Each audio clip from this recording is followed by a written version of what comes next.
खरं बघितलं तर 5 या आकड्याला सगळीकडेच महत्त्व आहे. सगळीकडे आपण देवाला एखादी वस्तू अर्पण करायची झाली तर ती कशी 5 या संख्येमध्ये करतो. आपले प्राण किती आहेत? 5 प्राण आहेत. प्राण अपान व्यान उदान समान 5 प्राण आहेत. तत्व 5 आहेत. आणखी बरंच त्याच्यावर पुढे पण जाता येईल. पंचमहाभूत 5 आहेत. आणि सगळ्यात महत्त्वाचा भाग म्हणजे ज्योतिषशास्त्राच्या माध्यमातून कुंडलीमध्ये एकंदर जी 12 स्थानं आहेत त्या 12 स्थानातलं 5वं स्थान हे 12 बाकीची राहिलेली 11 स्थानं सुधारण्याचा प्रयत्न करू शकते. पण मुळात कुंडलीमध्ये जर 5वं स्थान बिघडलं असेल तर संपूर्ण कुंडलीच हे होते, खराब होते. इतकं ह्या 5 आकड्याला महत्त्व आहे. ज्या जसं अध्यात्मामध्ये, शास्त्रामध्ये आहे, पुराणामध्ये आहे, तसं या ग्रंथामध्ये सुद्धा आहे. आज आपण 5वा अध्याय घेतोय आणि या 5व्या अध्यायाचं नाव आहे पुन्हा प्रकटीकरणम. म्हणजे बाबा शिर्डीमध्ये पुन्हा प्रकट झाले. ह्याच्या अगोदर कधी झाले ते माहिती आहे ना तुम्हाला? अगदी लहान वयात 12-13 वर्षाच्या बाल वयामध्ये येऊन तिकडे लिंबाच्या झाडाखाली बसले होते. त्याच्यानंतर ते लिंबाचं जागा खालची ती खोदली आणि आतमध्ये चौरंग, तुळशीची माळ आणि पेंट्या समय एका भुयारामध्ये सापडल्या. हे आपण 4थ्या अध्यायामध्ये ऐकलं. बरोबर ना? होय म्हणायला ऐकलं, मग अशीच ऐकलं. हां, या सगळ्या गोष्टी पाहिल्या आणि त्यांचा हे जसं व्हायला लागलं, नावलौकिक जसा व्हायला लागला त्यावेळेला तिथे अचानक ते हे झाले, गायब झाले, अदृश्य झाले. खरे जे संत आहेत हे खरे संत प्रसिद्धीपासून लांब पळतात. प्रसिद्धीला जवळ घेत नाही. प्रसिद्धी आणि सिद्धी या दोन्ही गोष्टींपासून ते लांब पळतात. नको ती व्याप्यात कशाला पाहिजे आपल्याला. म्हणून थोडे दिवस आपण परांगता झालेलं बरं असा विचार करून बाबा लिंबाच्या झाडा घालून हे झाले. म्हणजे दुसरीकडे कुठेतरी निघून गेले. कुठे गेले, काय करतायत, काय नाही, कोणाला काय माहिती नाही. 2-4 दिवस शोधलं सिटीच्या आसपासच्या गावामध्ये. बाबा काय कुठे मिळाले. मग नाच सोडून दिला लोकांनी. आता बाबा म्हणजे का आपला मुलगा किंवा आपला बाप किंवा आपला भाऊ किंवा असा जो आपला नातेवाईक कोण आहे ना, ते कुठून तरी आले होते, तिथे बसले होते, थोडे दिवस राहिले गेले. आपल्याला काय करायचं, आपलं घर भरं की आपण भरं असं म्हणणारी माणसांची प्रवृत्ती त्या शिर्डीमध्ये सुद्धा होती. आणि त्यामुळे बाकीच्यांनी सगळ्यांनी का जास्त त्रास नाही घेतला शोधायला. पण जर समजा आपल्या घरातला माणूस असा परांगाला झाला तर तो येईपर्यंत आपण गप्प बसू आहो? नाही बसणार. बाबा गेले तर बघतील ते बाबा आपलं काय बघायचं ते. आणि ते निघून गेले. निघून गेल्यानंतर काही दिवसांनी एक घटना घडली. औरंगाबाद जे शहर आहे, कोण गेलं का औरंगाबादला? तुमचं गावच आहे मला वाटते ना. या औरंगाबादमध्ये औरंगाबादच्या जिल्ह्यामध्ये परभणी नावाचा एक तालुका आहे. आणि त्या परभणी तालुक्याच्या जवळपास एक गाव आहे. त्या गावाचं नाव आहे धुपखेड गाव. तिथे एक दिवशी चांद पाटील नावाचा एक ग्रहस्थ रानोमाळ भटकत होता. त्याची घोडी हरवली होती. 17-18 दिवस झाले त्याला काय ती घोडी मिळत नव्हती. आणि हा चांद पाटील आपल्याला घोडी मिळावी म्हणून रानावनात आला. घोडे जनावरं जाणार म्हणजे कुठे जाणार? जिथे चारा असेल तिथेच जाणार.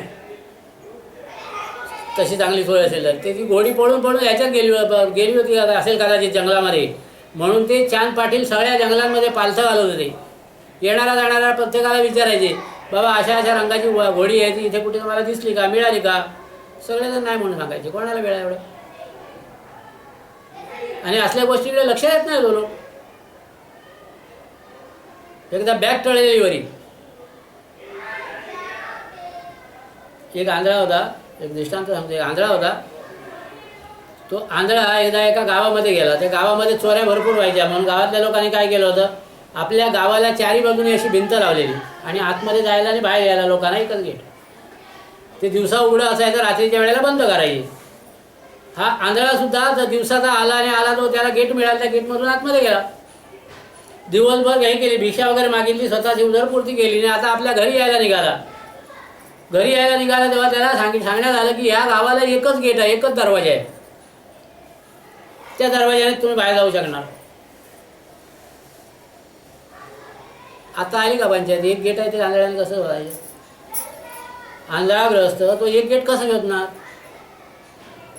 पण त्याला डोळ्याने दिसत जरी नसलं, एक लक्षात ठेवायचं, आपल्या शरीराचा एखादा अवयव अधू झाला, काम करेनासा झाला की त्याची सगळी शक्ती जी आहे ती मेंदूमध्ये जडते आणि मेंदू तल्लक होतो. पण आता झालं आहे उलटं, मेंदूमधली हे झाली, अक्कल कमी झाली आणि आमची सगळीकडे बाकीची भरली आहे. तर ते आंधळे जे लोक असतात ना ते अतिशय हुशार, त्यांचा हे डोळे गेलेले आहेत म्हणजे बुद्धीमध्ये तेज आहे. म्हणजे कसं ते असते, एक दिवशी मी गावी निघालो होतो, माझा मुलगा पण होता माझ्याबरोबर. ते गावी निघालो, बसने प्रवास करत होतो. त्या बसच्या प्रवासामध्ये, आपल्या एस टीच्या प्रवासामध्ये, गाडीच्या प्रवासामध्ये रात्री आता झोपायचं होतं म्हणून बॅग खाली ठेवली की आम्ही झोपायचा प्रयत्न जर केला आणि कोणतरी बॅग उचलून दिली तर, असा विचार माझ्या डोक्यात येतोय न येतोय तोपर्यंत एक चावीवाला आला तिथे त्या गाडीत फिरायला. त्याच्याजवळ चेन बघितली, म्हटलं हां बरोबर आहे, ही आता चेन लावूया, याला टाळं मारूया आणि आपली खिशात ठेवायची चावी. ती चेन घेतली, टाळं घेतलं, टाळं त्याने बंद करून चेनला लावून माझ्या हातात दिलं, चावी दिली, घ्या. मी त्याच्यानंतर ते टाळं उघडून बघतोय, ते टाळं उघडेच ना हो. आधी पहिल्यांदा ह्याचा टाळ्याचा होल इतका लहान होता का विचारूच व्हायला, ती आधी चावीच घोसायची नाही आतमध्ये. म्हटलं झालं का आपण हे बोललो, उल्लू बोललो. पण थोड्या वेळानं तो आंधळा परत आला आमच्याच बोगीमध्ये. बरं झालं म्हटलं, चांगली सोय झाली. मी त्या आंधळ्याला सांगितलं, हो बुवा हे चावी लागत नाही या टाळ्याला, आणि लावायचा प्रयत्न केला तर उघडत पण नाही. अच्छा बघूया माझ्याजवळ द्या. त्याने माझ्या हातातली चेन आणि टाळं घेतलं, किल्ली घेतली त्याची, त्या टाळ्याला लावली, उघडला, परत बंद केला, उघडला, परत बंद केला, माझ्या हातात दिला, आता उघडून बघा. तरीसुद्धा मला तो याचा होल जो होता तो दिसत नव्हता. शेवटी कसा तरी करून तर सापडला, टाळं उघडलं. ज्याच्याजवळ डोळे आहेत त्याला हे जमत नव्हतं, आणि ज्याच्याजवळ डोळे नाहीत त्याने लीलया करून दाखवली कल्पना. तर आंधळे नेहमी हुशार असतात. हा आंधळा तसाच त्या गावामध्ये शिरला, दिवसभर भिक्षा वगैरे मागितली, आणि भिक्षा मागून झाल्यानंतर आता आपल्याला संध्याकाळ झाली असेल, बाहेर यायला पाहिजे. मी सांगतोय का तुम्हाला, माणसांच्या प्रवृत्ती कशा असतात. तो असा त्या गावातून चाललेला होता, आणि गावातून चाललेला असताना एक बाजूला पायरव ऐकायला आला, म्हणजे कोणतरी चालतोय असं वाटलं त्याला. म्हणून त्याने हाक मारलेली, विचारली, हो हो, आता ती बाई आहे की पुरुष आहे काय समजणार. म्हणून त्याने फक्त आवाज दिला, हो हो करून. त्यावर त्या माणसाने बोलून बघितलं, काय आहे असं, काय करता, मला दिसत नाही हो, मला फक्त एकच विचारायचं आहे, आता दिवस आहे की रात्र आहे. कारण आंधळे जे लोक असतात त्यांना प्रकाशसुद्धा सारखा आणि काळोखसुद्धा सारखाच, कारण नेहमी कायम काळोखात वावरणारी मंडळी. आंधळ्याने विचारलं, आता दिवस आहे की रात्र आहे, काय उत्तर द्यावं ह्या माणसाने? ज्याला विचारलं त्याने उत्तर काय द्यावं? त्याने सांगितलं की मी ह्या गावात नवीन आहे, त्यामुळे तुम्ही दुसऱ्याला विचारावं लागला. अशा प्रवृत्तीची माणसं आहेत. हीच प्रवृत्ती आहे. काय कशाला कोणाचं हे करायचं, रोज आपल्या स्वतःच्या डोक्यावर घ्यायचं? ह्याच निमित्तानं कारण ठेवून दुपखेड गावातल्या लोक, आपल्या शिर्डीतल्या गावातल्या लोकांनी हे केलं नाही, बाबांना शोधण्याचा प्रयत्न नाही केला, बघितलं ना. आणि बाबा तसेच चालत ह्या परभणीमध्ये आले होते, आणि त्यावेळेला चांद पाटील आपल्या घोडीचा शोध घेत सगळीकडे फिरत होते, माणसांना प्रश्न विचारत होते, घोडी बघितले का, घोडी बघितली का, घोडी बघितली का, सगळे नाही म्हणून सांगायचे. असेच रानामध्ये फिरत असताना एका झाडाखाली एक ग्रस्त बसले होते, तरुण वयातले, म्हणजे आपले बाबा. हे चांद पाटील त्यांच्याजवळ गेले आणि त्यांना विचारलं, काय हो माझ्या इथे कुठे घोडी बघितलं का तुम्ही? नंतर तुझी घोडी हरवली आहे, मिळेल बस. ही चिलीम चिलीम तयार करून ते त्यावेळेला बाबा तांबाखूच मिळत होते चिलमीत घालायला. तर ह्याला कुठली चिलीम बिलीम सुचते? तो म्हणतो नाही, मला घोडी शोधायला पाहिजे. तो म्हणतो त्या बाजूला नदीच्या किनाऱ्यावर समोर झाली बघ, तिथे तुझी घोडी आहे. त्याने बाबांनी दिलेली चिलीम ओढली पण नाही, बनवून पण नाही दिली, आणि त्याने वाट दाखवलीच्या मार्गाने चालत गेला आणि बघितलं तर नदीतच खाली ती घोडी उतरली होती पाणी प्यायच्यासाठी. चांद पाटीलने आवाज दिल्याबरोबर ताबडतोब ती घोडी वरती आली. चांद पाटलांना इतका आनंद झाला का विचारून सोय नाही. त्याच्याही पेक्षा महत्त्वाची गोष्ट त्याच्या विचारांना चालना मिळाली. 17-18 दिवस मी घोडीला शोधतोय, मला मिळालेलं नाही. आणि हा एक फकीर माणूस आहे, ह्या फकीर माणसाने दाखवलं त्या जागेवर घोडी आहे. चांद पाटलांनी त्या घोडीला बरोबर घेतलं आणि मग त्यांच्या मनात विचारचक्र सुरू झाला की ही व्यक्ती जी आहे ना, ही व्यक्ती साधीसुधी नाही. म्हणून आता आपल्या घोडी मिळाली तर या घोडीवर बसून आपण जायचं नाही, पहिल्यांदा त्यांचं दर्शन घ्यायचं, त्यांना भेटायचं, सांगायचं आणि मग आपण आपल्या घरी जाऊ. असा विचार करून ते आले घोडीला घेऊन. आणि घोडी घेऊन आलेली सांगितलं, बाबा माझी घोडी मिळाली नाही. उगाच कशाला टेन्शन घेतो? काही लोकांना उगाच टेन्शन असते, उगाच कारण काहीच नाही.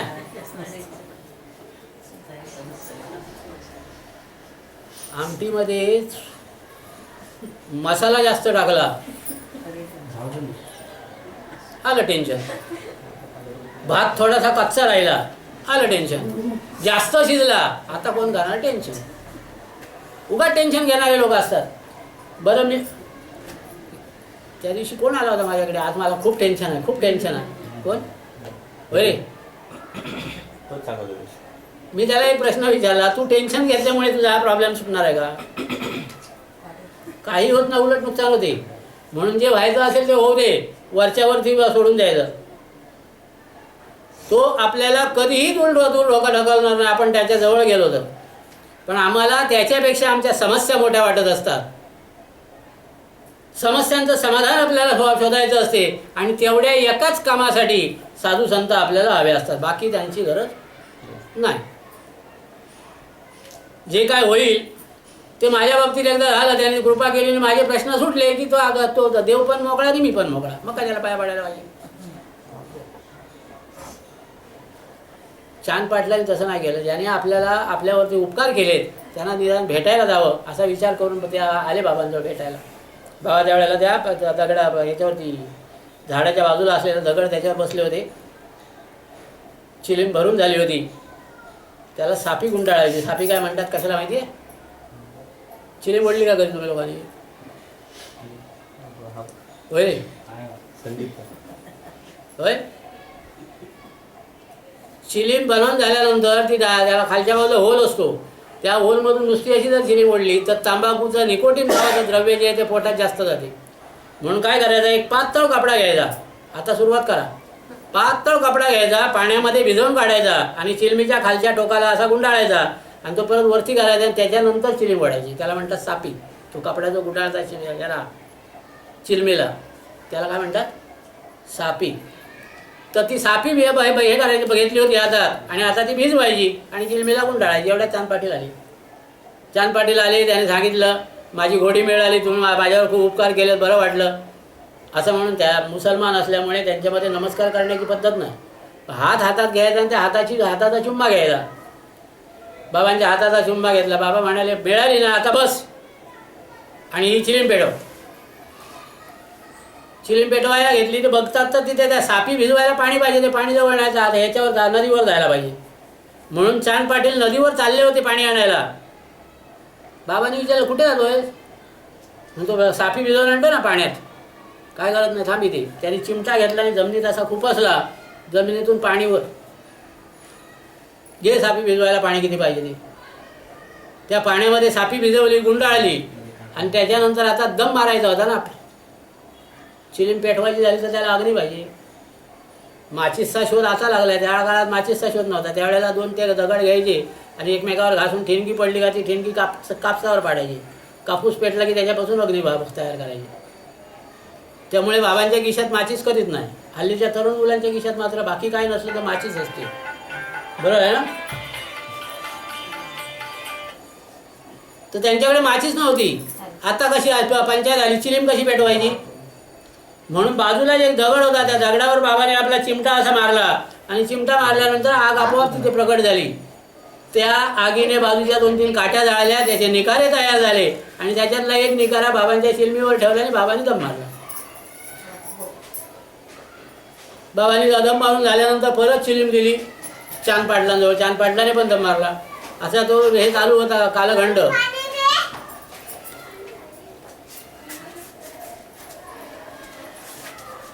असा तो कालखंड सुरू होता. त्याचं काम झाल्यानंतर चांद पाटलाच्या लक्षात आलं माझी घोडी या माणसाने शोधून दिली. इथे तर चमत्कारच केला. जमिनीतून पाणी काढलं, जमिनीतून अग्नी काढला. ही सामान्य वल्ली नाही, ही असामान्य वल्ली आहे. यांना आपल्या घरी घेऊन जायला पाहिजे. पण घरी घेऊन जरी जायचं झालं तर निमित्त पाहिजे काहीतरी ना. काय निमित्त काय बा असं शोधायचं. चांद पाटलांच्या लक्षात आलं पटकन. त्यांच्या मुलाचं 2-3 दिवसावरती लग्न आलं. त्या लग्नासाठी म्हणून तुम्ही या असं चांद पाटलांनी सांगितलं. आणि माझ्या घरी थोड्या वेळ थांबा लग्न होईपर्यंत. बाबा म्हणाले नक्की येत, पण आता नाही येत मी. तू पुढे जा, तुझ्या घरी मी नक्की येईल. चांद पाटील म्हणतात ना माझं घर कसं कळणार तुला. काय विचारलं चांद पाटलांनी, माझं घर कसं कळणार तुला. आणि तो प्रश्न योग्य होता. इथे बसलेल्या लोकांना सगळ्यांना जर मी विचारलं तुमचं घर तुम्हाला माहिती आहे का. पंचा तुमचं घर कुठे आहे तुम्हाला माहिती आहे.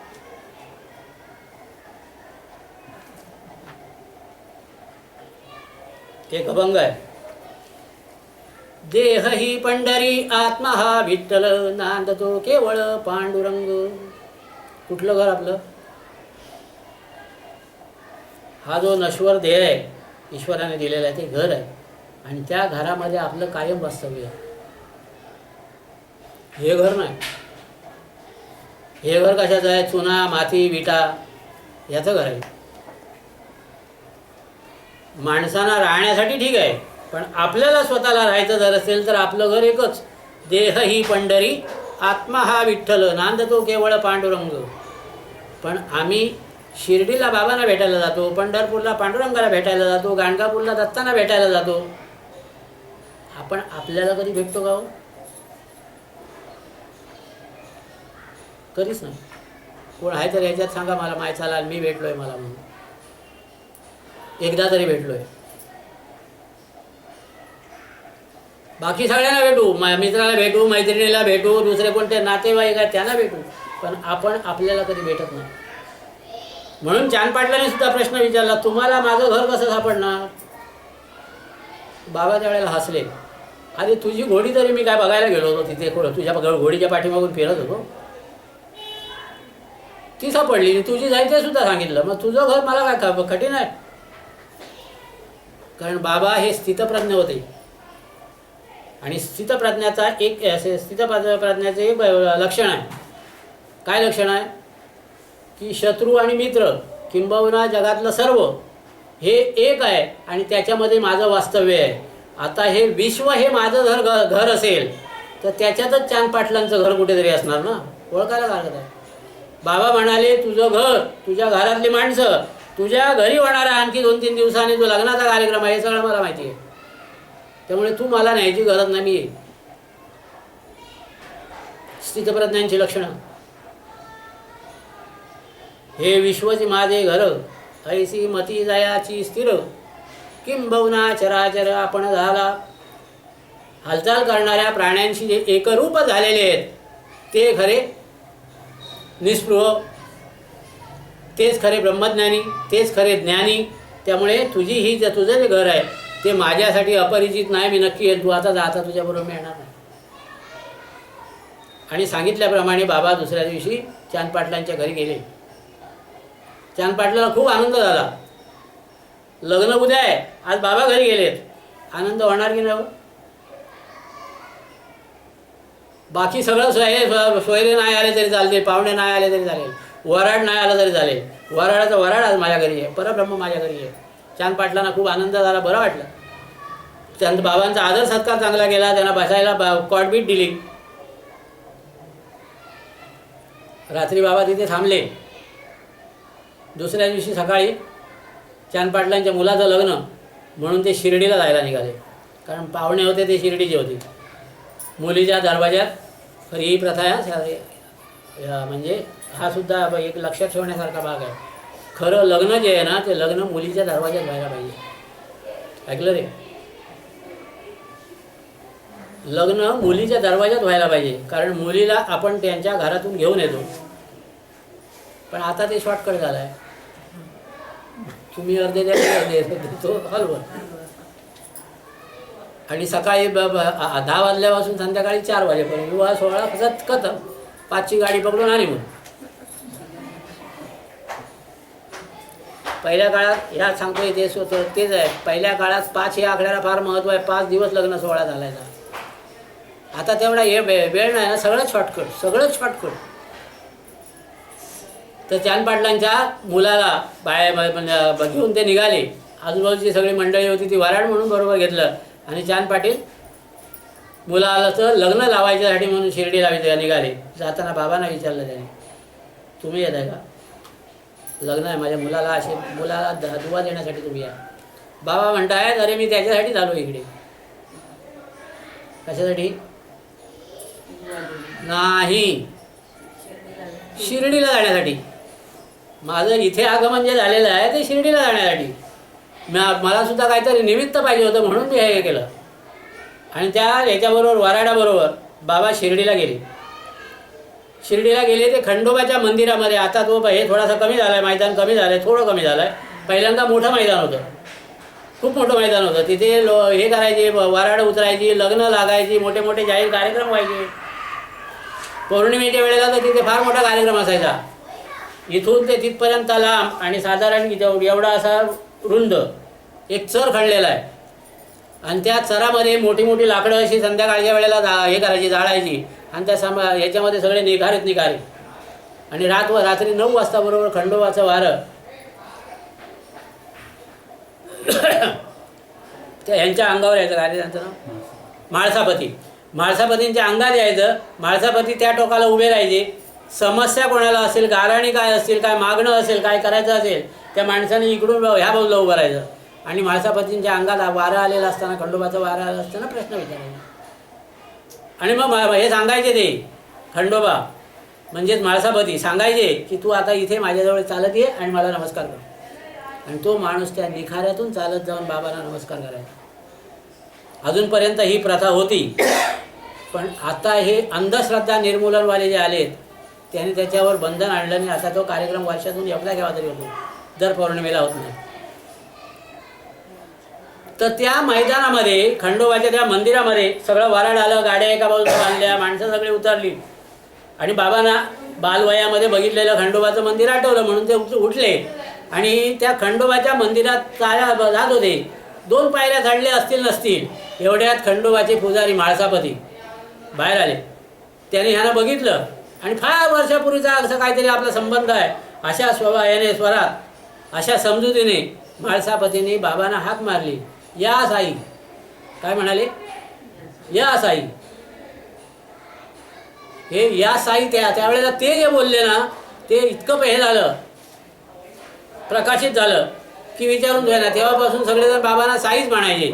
आणि ते बाबा होते म्हणून साई बाबा.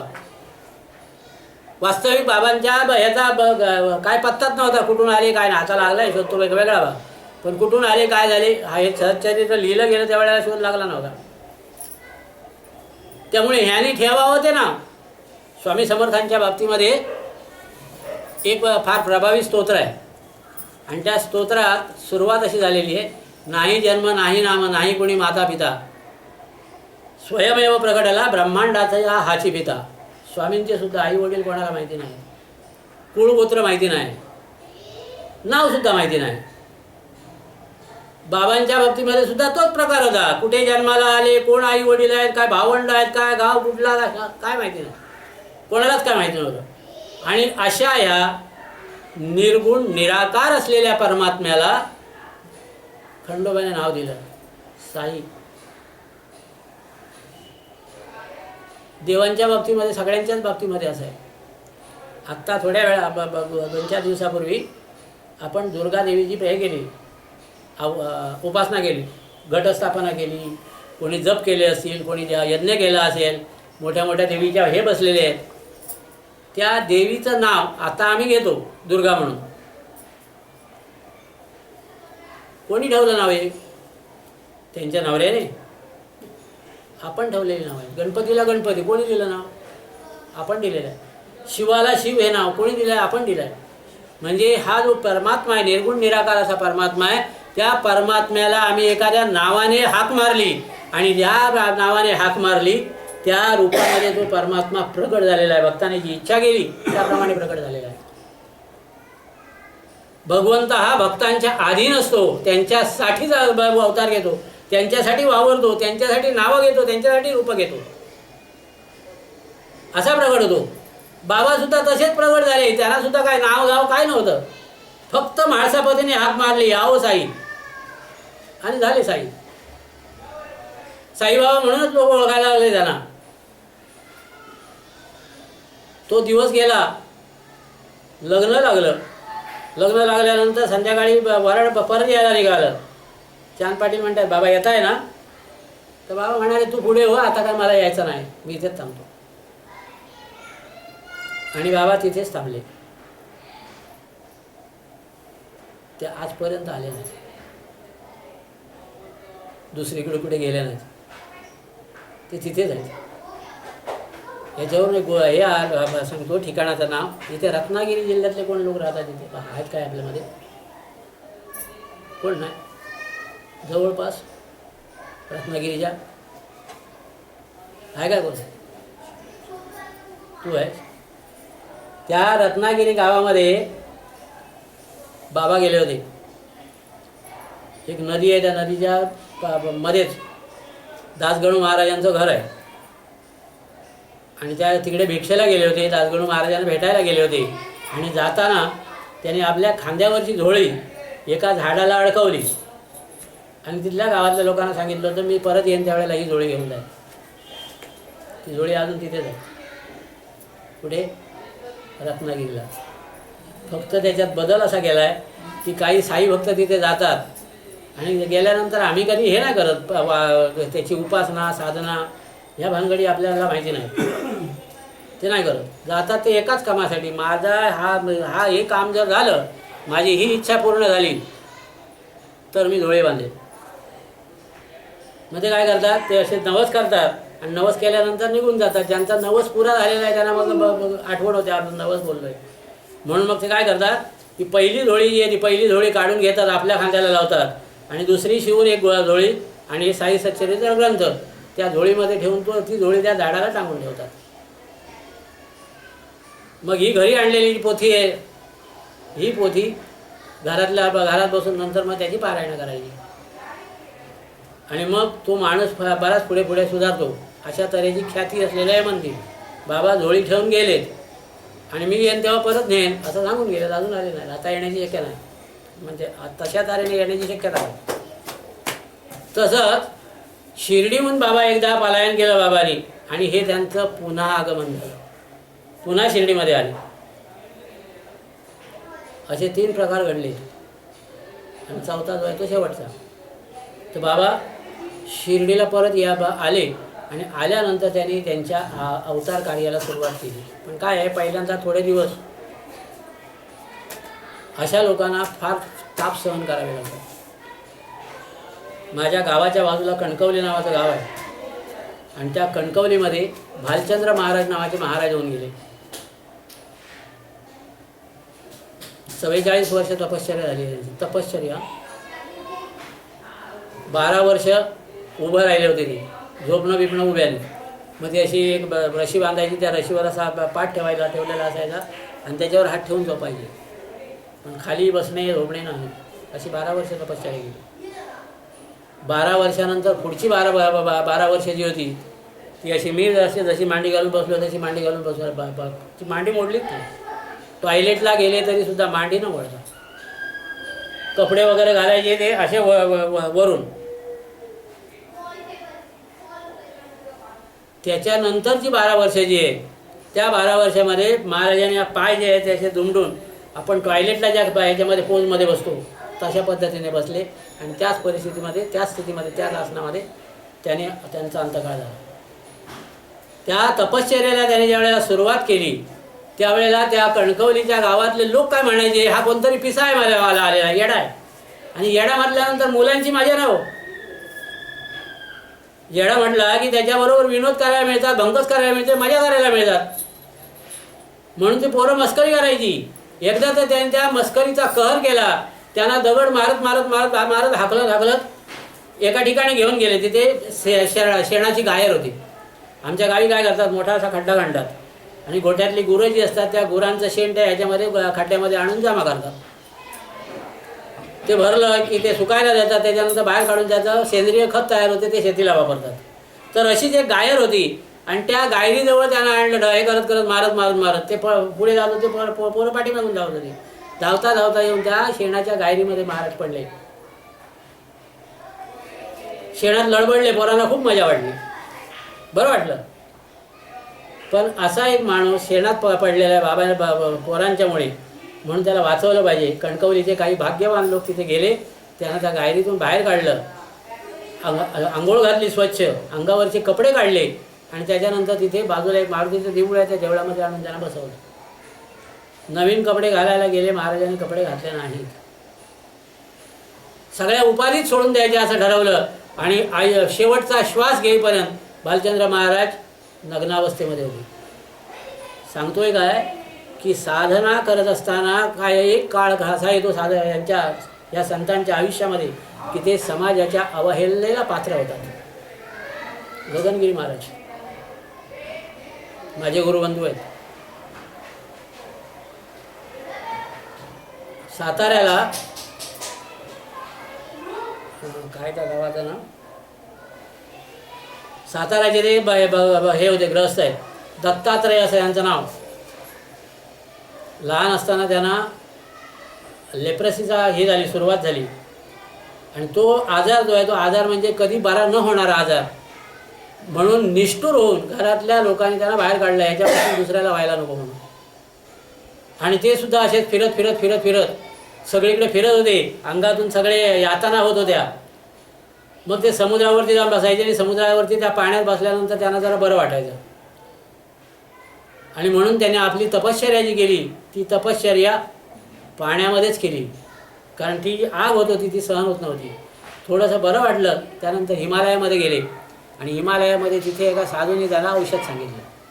काय औषध सांगितलं माहिती आहे? बिबा घ्यायचा आणि बिब्याचा एक बारीकसा तुकडा, पहिल्यांदा बारीक बारीक तुकडा तोंडात घालून चगळून खायचा. बिबा जर आपण ह्याच आंबडीला लावला तर काय होईल हालत आपली? बिब्याचा रस तू लावलं घरी फोफावेल ना, तिथे फोडबीड येईल. गगनगिरी महाराजांनी बिब्याची बारकी फोड अशी खाल्ली, पचवली, त्याच्यानंतर अर्धी, त्याच्यानंतर एक आणि त्याच्यानंतर शेंगदाण्यासारखे खायचे. आता शेवटच्या किणापर्यंत बिबे, शेंगदाणे आपण जसे चावून खातो ना तसे बिबे ते चावून खायचे, ते सुद्धा हिरवे. काय असं करायची गरज नाही. तुम्हाला खायची असेल तर तुम्ही पण खाऊ शकता, फक्त हळू सुरुवात करताना हळूहळू करायची. हे मला माझ्या एका गुरुने शिकवलं. सिगारेट पियायला शिकवलं होतं मला. ते सिगारेट पियाल्याबरोबर मला ठसका गेला तेव्हा तो काय म्हणतो, अरे येड्या अशी नाही सिगारेट पियायची, मी दाखवतो. नवीन असताना कशी पियायची दाखवतो. अशी तोंडात लावायची, धूर आतमध्ये गिळायचा नाही, नुसतं फक्त जरासं वळायचं, तू करायचं. केला, परत कर, मस्त मजा वाटली. थोड्या वेळाने सांगतो आता काय कर माहिती, अर्धा धूर बाहेर सोड आणि अर्धा तासात तोंडात ठेवा आणि त्याचा आतमध्ये श्वासाबरोबर आतमध्ये हळू घ्यायचा आणि परत बाहेर सोडून द्यायचं. मी तेही केलं, मजा वाटायला लागली आणि ती मजा बरेच दिवस चालली होती. आता नाही आता नाही मात्र आता सुद्धा आहे. पण एक दिवस बाबांची पुण्यतिथी ज्या वेळेला असते महाराजांची आमच्या, त्यावेळेला समाधीच्या समोर बसून मी सिगारेट दिलो, त्याला वेगळा घालवला. पण बाकी आता ते व्यसन गेलं. तर काय असते की बारीक बारीक ज्या गोष्टी असतात ना, त्या बारीक बारीक गोष्टी पुढे फार मोठ्या होतात. पहिल्यांदा तो बारीक विवा घालला, पचला, मग मोठा घालला, पचला, त्याच्यापेक्षा मोठा घाला, पचला. दारू पिणाऱ्या लोकांचं सुद्धा वातावरण असंच आहे. पहिल्यांदा घेताना एक पेक घ्यायचा, नाही अर्धा पेक आणि त्याच्यामध्ये पाणी भरपूर, मग त्रास नाही होत. मग थोडा वाढवायचा आणि एक काळ असा येतो की 2 बाटल्या पण पुरत नाही. महाराजांनी नेमका ह्या प्रथेचा वापर केला. थोडासा हे घालला, बिवा घालला, दुसऱ्या दिवशी अर्धा घालला, तिसऱ्या दिवशी पाऊण घाला, चौथ्या दिवशी एक खाल्ला. नाही आता शेवटला जाताना तर ते चण्यासारखे जाबे करायचे. तर त्यांची ही अवस्था पूर्व आयुष्याच्या वेळेला त्यांची ही अवस्था जी होती लोकांच्या अवहेलनेचे पात्र झाले होते. लोकांच्या सोडा, घरातल्यांच्या, आपल्या जीवापलीकडे, आपल्या स्वार्थापलीकडे दुसरे काही समजत नाही. हा ग्रस्त जर घरात राहिला तर आमच्या घरामध्ये दुसऱ्यांना ही बाधा होईल म्हणून त्याने बाहेर पडायला पाहिजे. म्हणून घरातल्या लोकांनी ह्या ज्यांना गगनगिरी महाराजांना घरातून बाहेर काढलं आणि ह्या बिब्याचा प्रयोग केल्यानंतर त्यांचा संपूर्ण आधार तो बरा झाला. हे सुद्धा आले, बोटं आली आणि त्यांना फक्त ती लहान लहान एवढी एवढी अशी बोटं होती, अशी दिसायची ती, पण जखमा वगैरे साफ सुकल्या. आणि लिहायचं झालं तर 2 अंगठीच्यामध्ये असा पेन धरायचे आणि त्या पेनाने लिहायचं. ते त्यांचा हस्ताक्षर असलेलं पत्रसुद्धा माझ्याकडे आहेत, अशा याने लिहिलेलं. सर्व संतांच्या बाबतीमध्ये हीच स्थिती आहे. पहिल्यांदा त्यांना समस्येला तोंड द्यावी लागतात, ह्या नसत्या ह्या भानगडी पाठीमागे लागतात. बाबांच्या बाबतीमध्ये सुद्धा तसंच झालं होतं. बाबांना सुद्धा पहिल्यांदा लोकांनी खूप छळलं, खूप त्रास दिला. त्रास म्हणजे असा उच्च पराकोटीचा त्रास की विचारून जो आहे. आता ते हे झालं आहे, जुनं झालं आहे पैलवानगिरी. पहिल्या काळामध्ये सगळ्यात आवडता जर कुठला हे असेल स्पर्धा तर पैलवान, कुस्ती. गावागावात कुस्ती आणि त्या गावागावात तालीमखाने आणि त्या तालीमखान्यामध्ये सुद्धा कोणतरी उस्ताद चांगला आणि कुस्त्यांचे खेळ. तर त्या गावामध्ये बाबा पहिल्यांदा कुस्ती खेळायचे. होते कसे, असे सडपातळ, एकदम बारीक नव्हते, म्हणजे असे नव्हते, ह्याच्यापेक्षा जरा बरे होते.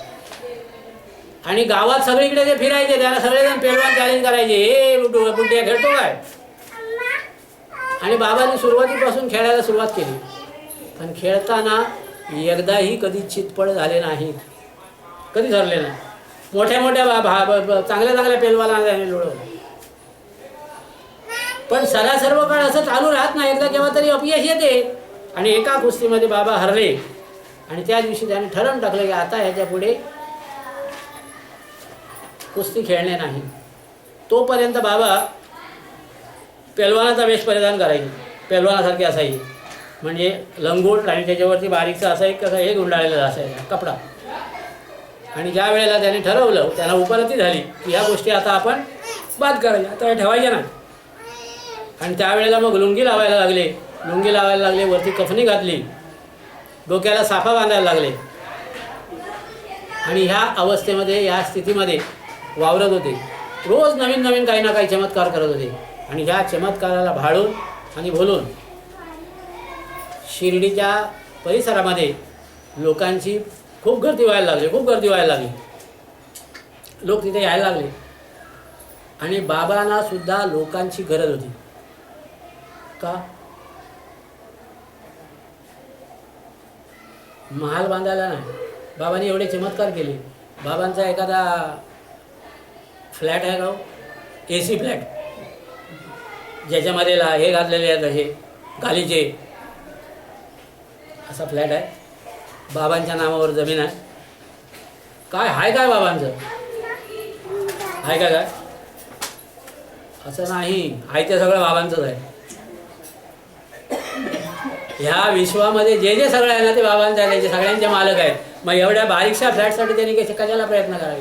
लोकांना त्याच्यासाठी गोळा नाही केले. कशासाठी केले होतं? दासबोधामध्ये एक ओवी आहे, माणसाने काय करावं आणि काय करू नये ते एका ओवीमध्ये सांगितले आहे. जे जे आपण अशी ठावे ते इतर अशी द्यावे, शहाणे करून सोडावे सकळ जण. माझ्याजवळ जे आहे ते दुसऱ्याला द्यायचं आणि माझ्यासारखा दुसरा पण शहाणा बनवायचा. पण सगळेच जर असं करत नाहीत, म्हणजे आता जे आध्यात्मिक गुरु आहेत ते सुद्धा करत नाहीत. का माहिती आहे? सगळीच विद्या जर शिष्याला दिली तर शिष्य एक दिवशी नको त्या गोष्टी करायला लागेल. एक गोष्ट सांगतो म्हणजे तुमच्या लक्षात येईल. सदानंद नावाचे एक महाराज होते. आता सदानंद महाराज येते नाही, दुसरे एक सदानंद महाराज होते. किमया घालून, किमया म्हणजे रासायनिक प्रक्रिया करून काही चमत्कार घडवण्याचे ज्ञान असलेले ते किमयागार. ते काय करायचे? येणाऱ्या जाणाऱ्याला सगळ्यांना भरपूर जेवण वाढायचे आणि कोणाकडूनही कधी पैसे घ्यायचे नाही. अर्थार्जन काय नाही, धंदा काय नाही करायचे. मग हे करायचे कसे? तर रोज सकाळी एवढं सोनं आपल्या शिष्याला द्यायचे आणि सांगायचे की हे सोनं बाजारात नेऊन विका आणि याचे पैसे काय असतील त्याच्यात भंडाऱ्याचं सामान घेऊन या. शिष्याला प्रश्न पडला, अरे हे रोज एक खडा आणतात सोन्याचा आणि देतात, आणतात तरी कुठून? म्हणून मग त्याच्यातल्या एका शिष्याने हे ठरवलं की आपण बघायचं सोनं कसं आता कुठून आणतात ते, आणि पाळत ठेवली त्याने. याने काय केलं, ते चिलते सुद्धा चिलीम वडायचे, चिलीम वडायची आणि चिलीम वडून झाली की ते ठाक ठाक करून तो तंबाखूची राग झाली असेल ती बाजूला टाकायची आणि आतमध्ये सोन्याचा खडा यायचा तो उचलून जाणार आहे आणि काय ते घेऊन येऊन सांगायचे.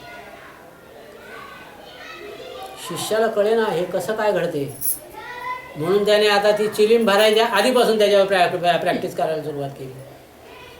आणि ती करताना दुसऱ्या दिवशी त्याने बघितलं की आतमध्ये त्या चिलमीच्या नळीमध्ये सोनं नाही टाकत, तांब्याचा तुकडा टाकतात महाराज, आणि त्याच्यावर मग चिलीम ओततात आणि मग ती चिलीम वडतात आणि हे गेल्यानंतर त्याचं सोनं होते. हे जे आहे तांब जे आहे ते तांब कोळशामध्ये मिक्स केलं, कोळशामध्ये घातलं आणि त्याला अग्नी दिला, म्हणजे तोंडाने ते सोनाराची नळी असते ना त्याने खूप फुंकून अग्नी जर दिला तर तुम्ही हा प्रयोग करून बघा उद्या, नक्की करा. त्याने शिसं तयार होईल, सोनं नाही. कोळसा घ्यायचा, कोळशामध्ये तांब्याची हे टाकायचे, तुकडे टाकायचे आणि एका बत्तीने त्याच्यावरती हे करायचं, झोत सोडायचा, त्याचं शिसं तयार होते. आणि त्या चिलमीमध्ये चिलमीमध्ये एक वनस्पती आहे, ती मला पण माहिती नाही कुठली, ती वनस्पती टाकून बाबा हे करायचे, चिलीम वडायची ते महाराज, आणि त्या वनस्पतीच्या आणि कोळशाचा संयोग होऊन त्या ह्याच्यात टाकलेल्या त्या चिलमीत टाकलेला जो दगड असतो तो दगड सोन्याचा वाराने, तो दगड काढायचे त्याच्या हातात द्यायचे, सांगायचे काय सामान पाहिजे ते घेऊन. ते एका शिष्याने बघितलं, बरंच चाणाक्ष शिष्य. आता म्हणतो आपण मालेमाल, कारण पाला आणून तोच द्यायचा, त्यामुळे पाला कुठला तो माहिती आहे. आता आपण मालेमाल, आता काही चिंताच नाही. दुसऱ्या दिवशी हे महाराज आपल्या गावातून दुसऱ्या गावात जायला निघाले. ती संधी साधली आणि ह्या माणसाने अगोदरच एक मोठा असा तांब्याचा पत्रा आणून ठेवला होता. ते महाराज बाहेर गेल्याबरोबर त्याने तो पत्रा आणला, त्याच्यावरती वनस्पतीची पानं होती, ती पानं पसरली आणि दिली आग लावून. आग लावल्याबरोबर इतका प्रचंड धूर निघाला त्याच्यातून ना की विचारून सोय नाही. तलवारीला जशा दोन बाजूला धार असतात, धार असते माहिती आहे कोणाला? तलवारीला दोन्ही बाजूला धार असते माहिती आहे कोणाला? एक ती कापायची असते आणि दुसरा टोकापासून 9 इंच अंतरापर्यंतच धार असते. मग त्याला दुधारी दाबे म्हणतात. असं मारल्यानंतर कापलं जाते आणि असं उचलली ती तलवार की हा कंठ चिरता येतो, म्हणून तलवारीला 2 धारा असतात. ही तलवार एखाद्या कुठल्याही माणसावर चालवली तर तो हकनाक मरेल, पण ज्याच्यावर चालवायला पाहिजे त्याच्यावरती जर चालवली तर ती तलवार आपल्याला उपकारक ठरेल. महाराजांनी सुद्धा किमया महाराजांची बघितली आणि ती किमया बघितल्यानंतर ह्याने सुरुवात केली, आता आपण सोनं भाऊया, हे एवढं कशाला पाहिजे, पुरा पत्रात सोन्याचा राहिला. आणि त्याने तो पाला पसरला आणि दिली आग लावून. आग लावल्याबरोबर धूर झाला मोठा. धूर झाल्यानंतर आपण हाताविताने असं करतो ना, म्हणून तो करायच्यासाठी पुढे गेला आणि तो धूर नेमका त्याच्या डोळ्यामध्ये गेला आणि आंधळा झाला. कारण ह्या वनस्पतीच्या धुराचा दुसरा परिणाम असा आहे की तो डोळ्यात जर गेला धूर तर माणूस आंधळा होतो, डोळे निघून जातात आणि त्याचे डोळे गेले. अर्धवट माहितीच्या आधारावर केलेले प्रयोग हे असे असतात. आज माझी कंबर बरी नाही म्हणून मी एका डॉक्टरजवळ गेलो होतो औषध घ्यायला, त्याच्या ह्याच्यात असं हे लिहिलं बघा, स्लोगन लिहिला, आवडलं मला. घरचे डॉक्टर बनू नका, घरगुती डॉक्टर बनू नका. म्हणून ही जर किमया त्या साधूने ह्या शिष्याला शिकवली असती तर काय झालं असतं? हा फुकटचा बाबा बनून अनेकांना लुटलं सुद्धा असतं त्याने, म्हणून त्यांनी शिकवली नाही शिकवली. आणि त्यांच्या जेव्हा लक्षात आलं त्यावेळेला त्याला पहिल्यांदा त्या ह्याच्यातून बाहेर काढलं. त्याचे डोळे त्याला परत येतील ही ह्यांना शाश्वती होती, ते आणू शकत होती, पण आता डोळे जर परत आले तर तो परत हा प्रयोग करणार. म्हणून ते त्याच्यावरचं हे नाही सांगितलं, त्यांना पाठवून दिलं आणि आपलं जे काम होतं ते करायला लागलं. बाबांनी सुद्धा आपल्याकडच्या सगळ्या गोष्टी जे जे आपण अशी ठावे ते ते सगळाशी द्यावे, शहाणे करून सोडावे सगळं जण, ह्या न्यायाप्रमाणे बाबांनी सुद्धा आपल्या जवळच्या सर्व संपत्ती होती ती आपल्या भक्तांमध्ये वाटली. कुठली संपत्ती होती? संपत्ती होती विचारांची, संपत्ती होती संस्काराची, आणि संपत्ती होती चालीरीतींची. आणि तो काळ असा होता की त्या वेळेला मुसलमान लोक फार प्रबळ झाले होते, खूप प्रबळ झालेले. दंगे चालायचे, ख्रिश्चन मुसलमान हिंदू यांचं कधी एकत्र पडलं नाही. तर ह्या सगळ्यांना एकत्र आणायचं, त्यांच्यामध्ये बंधुत्वाचं नातं निर्माण करायचं आणि सुसंघटित आणि सुसज्ज असा समाज तयार करायचा, याच्यासाठी बाबाने अवतार घेतला होता. त्याच्यासाठी बाबा आलेले. आणि हे जर करायचं असेल तर त्याच्यासाठी सर्व जातीचे, सर्व पंथाचे सगळे लोक एकत्र येऊन एकमेकावर त्यांनी प्रेम करायला पाहिजे. ते प्रेम करायच्यासाठी बाबांनी अवतार घेतला होता. आणि तो अवतार कार्य जे आहे ते शेवटपर्यंत सांभाळलं, जे पार पाडलं. आज जर आपण शिर्डीला गेलो होतो, द्वारकामाईच्या मंदिरामध्ये आपल्या द्वारकामाईच्या कळसावरती 2 निशाणा लावलेली असतात. त्याच्यातलं एक निशाण निमुळ गावात आहे आणि दुसरं निशाण एका मुसलमानाचं असतात. बाबांच्या कळसावर मुसलमानांचा आणि हिंदूंचा निशाण फडकते. आपल्या हिंदू दैवतांमध्ये मुसलमानाचं आहे चांद तारा असलेलं निशाण कधी आपल्या मंदिरावर नसते, पण तिथे आहे, बाबांच्या द्वारकामाईवर आहे. आणि म्हणून शिर्डीला परत जर तुम्ही कधी गेलात तर साईबाबांचं दर्शन नाही घेतलं तरी सुद्धा झाले. त्या निशाणाचा अध्याय येईल, त्यावेळेला सविस्तर बोलू आपण. पण तोपर्यंत मध्ये जर कधी गेलात तर त्या द्वारकामाईवर लावलेल्या निशाणाचं दर्शन घेऊन जर तुम्ही न घेता तुम्ही परत आलात तर शिर्डीच्या वाऱ्या फुकट गेल्या, काय उपयोग नाही त्या वारीवर. आणि म्हणून ह्याचं दर्शन घ्यायचंच. तर बाबांनी ह्या सगळ्यांना एकत्र करण्यासाठी म्हणून अवतार घेतला, बऱ्याच लोकांना एकत्र केला. आणि एकत्र करण्यासाठी म्हणून काही वेळेला त्यांना चमत्कार दाखवावे लागले. त्या चमत्कारांना दासगणू महाराजांनी लीला असं म्हटलेलं आहे. अण्णासाहेब दाभोळकरांनी सुद्धा त्यांना लीला असं म्हटलेलं आहे. आणि त्या लीला ह्या ग्रंथामध्ये गठीत केलेल्या आहेत, संग्रहित केलेल्या आहेत. आणि त्याच्यातून बाबा आपल्याला दिसणार आहे. 5वा अध्याय हा या ठिकाणी संपतोय. पुढच्या वेळेला आपण 6वा अध्याय घेणार. ह्या अध्यायाचं फलित सांगतो. हा अध्याय कोणी वाचावा आणि का वाचावा आणि कसा वाचावा. ज्यांना 3 गोष्टी आहेत. एक, नवरा आणि बायको राहतात घरी, पण एकाचं तोंड इकडे एकाचं तोंड तिकडे. ज्यांच्या घरी अशा तऱ्हेची समस्या असेल त्यांनी साई सच्चरित्राचा 5व्या अध्यायाचं पारायण करायचं. दुसरा एक प्रकार होतो काहीला, म्हणजे ह्या स्त्रियांच्या बाबतीमध्ये काही स्त्रियांना मुलं होत नाहीत, झाली तर ती टिकत नाही. म्हणजे हे झाली प्रेग्नंट झाली स्त्री तर गर्भ निघून जातो. 5व्या अध्यायाचं पारायण केल्यानंतर संतती वाचेल. नंबर 3, ज्यांना संतती आहे पण काय ते संतती असलेले लोक काय म्हणतात माहिती आहे, कपाळाला हात लावतात, झाला त्याच्यापेक्षा नाही झाला असता तर बरा, असं म्हणतात ना. कारण तो पोरगाच असा आहे विचित्र आहे की विचारून सोय ना. म्हणून तो झाला त्याच्याऐवजी नाही झाला असता तर बरा झाला असं असं माहिती आहे ना पुढे होणार. असं हे माहिती असतं अगोदर तर गळ्याला नख लावून जीव तेव्हा हा खलास करून टाकला असता, असं बोलता नाही बोलत. अशी ज्यांची समस्या आहे, अशी ज्यांची अडचण आहे, त्यांनी साई सच्चरित्राच्या 5व्या अध्यायाचं पारायण करावं. म्हणजे एक लग्न प्रेम, दुसरी संतती, आणि आता तिसरा जो प्रकार सांगतोय तो अत्यंत महत्त्वाचा आहे, शिक्षण.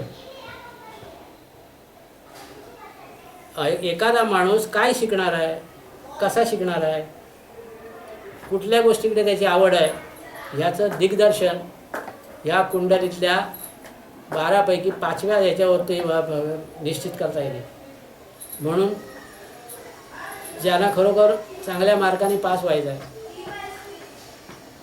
किंवा ज्यांच्या मुलांना पास व्हायचं आहे त्यांनी मनात असा संकल्प करावा की माझ्या मुलाला चांगले हुशार व्हावं, म्हणजे चांगले गुण मिळावेत, शाळेत चांगला राहावा, त्याचं जीवन सुखी व्हावं. म्हणून मी 5व्या जरी ह्या अध्यायाचं हे करते किंवा करतोय, पारायण करतोय, असं संकल्प करून ह्या 5व्या अध्यायाचं रोज पारायण करा आणि चमत्कार काय होतो आपल्या जीवनामध्ये ते बघा. पाचवं स्थान आपलं जर बिघडलं असेल तर त्या 5व्या स्थानाला दुरुस्त करण्यासाठी हा 5वा अध्याय आहे. इतका महत्त्वाचा हा अध्याय. आता या ठिकाणी आपण त्याला पूर्णविराम देतोय. याच्यानंतर